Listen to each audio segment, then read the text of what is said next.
ഏവർക്കും എൽ കഫയുടെ ഏറ്റവും പുതിയ വീഡിയോയിലേക്ക് സ്വാഗതം. ലാലേട്ടനെ നായകനാക്കി തരുൺമൂർത്തി സംവിധാനം ചെയ്യുന്ന താൽക്കാലികമായി L360 എന്ന് പേരിട്ടിരിക്കുന്ന ചിത്രത്തിന്റെ അടുത്ത ഷെഡ്യൂൾ ഓഗസ്റ്റിൽ ആരംഭിക്കും.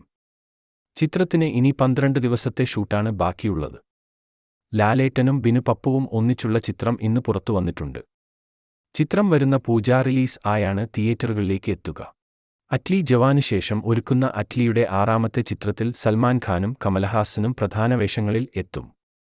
നിലവിലെ റൂമർ പ്രകാരം സൽമാൻ ഖാൻ നായകനും കമലഹാസൻ വില്ലനും ആവാനാണ് സാധ്യത. അറ്റ്ലി ചിത്രമായകൊണ്ട് തന്നെ മേക്കിങ്ങിൽ ചിത്രം ഗംഭീരമായിരിക്കും. സ്ക്രിപ്റ്റ് കൂടി ബലപ്പെടുത്തിയാൽ ജവാനു ശേഷം അറ്റ്ലിക്ക് അടുത്ത 1000 കോടി നേടാൻ കഴിയും.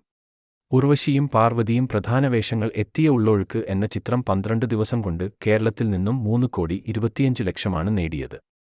75 ലക്ഷമാണ് ചിത്രം റെസ്റ്റ് ഓഫ് ഇന്ത്യയിൽ നിന്ന് നേടിയത്.